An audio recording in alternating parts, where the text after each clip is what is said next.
We're we're in the eighth chapter of Sotah.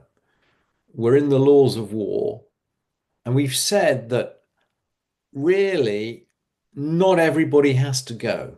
It's as if we have confidence that we can win this war without necessarily involving everybody. And there's a list of people who don't have to serve. By the way, Torah scholars are nowhere on this list. So there's no connection between people on this list and people who currently don't serve in the army. But we're looking at this list, and the Mishnah, we're in the middle of the eighth chapter. The Mishnah is going to need us to look at a verse. And this verse is not from the speech which the Kohen and which the officers make to the people. The officers make a speech to the soldiers and say, look, if you've built a new house and haven't dedicated it, if you've betrothed a woman and haven't married her, if you fall into these categories, you go home. So the Mishnah makes clear that, and the Torah makes clear that people in those categories, they go out with the army, but they don't go into battle. They go home and they take responsibility for some, support activities. They repair the roads, they organize food, they support the war effort in other ways. But there are certain categories of people who don't even go out. They don't need to go back because they never go out. And we're going to learn those categories from a different verse, not from the verses describing the army going out to war, but from a completely different verse. And we're in the end of Sefer Devarim.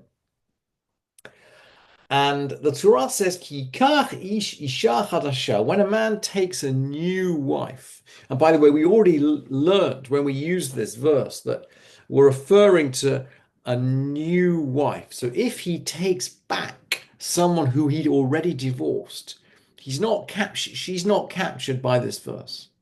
Ki kach ish isha chadasha, when someone takes a new wife, lo yetze batzava, he doesn't go out in the army.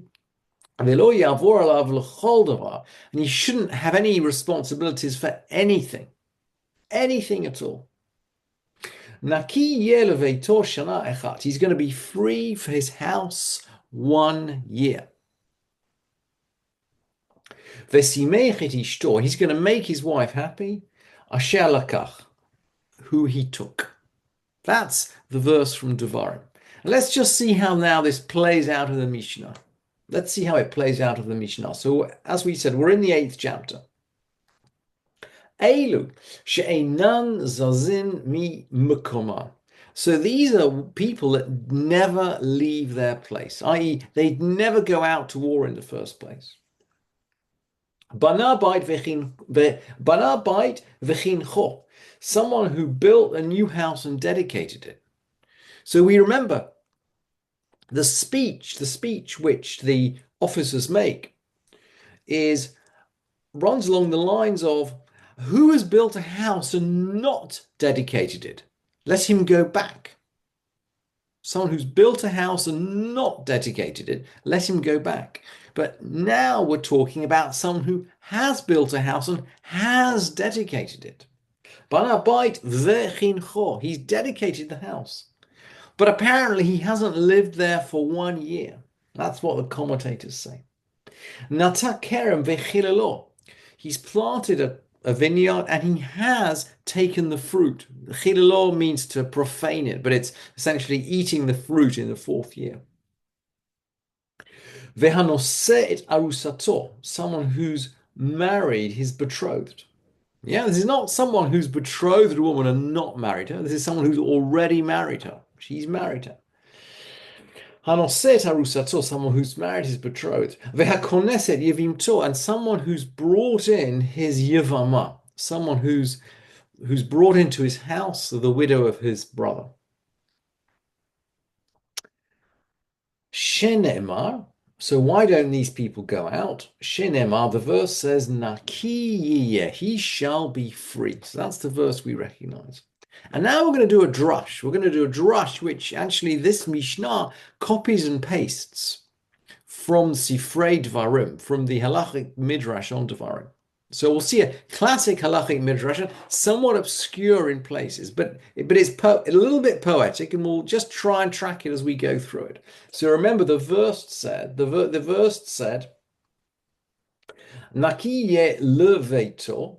He shall be free for his house, shana echat.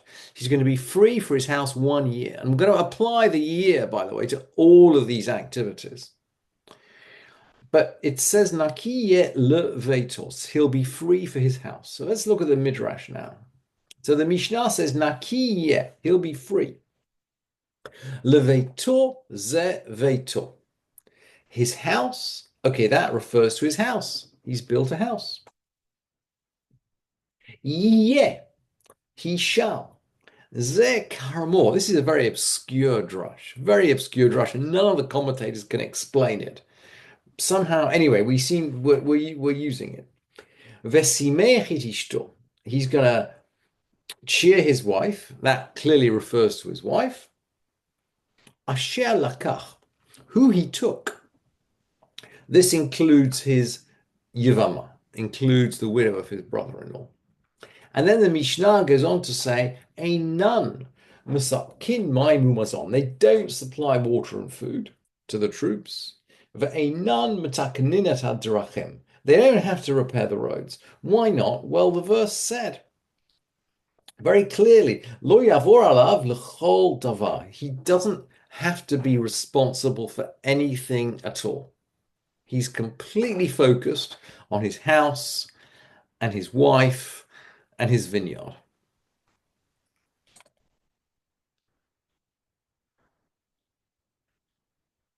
So let me stop recording there if I can.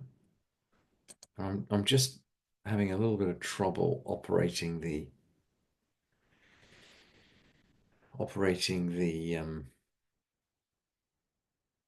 Zoom buttons here.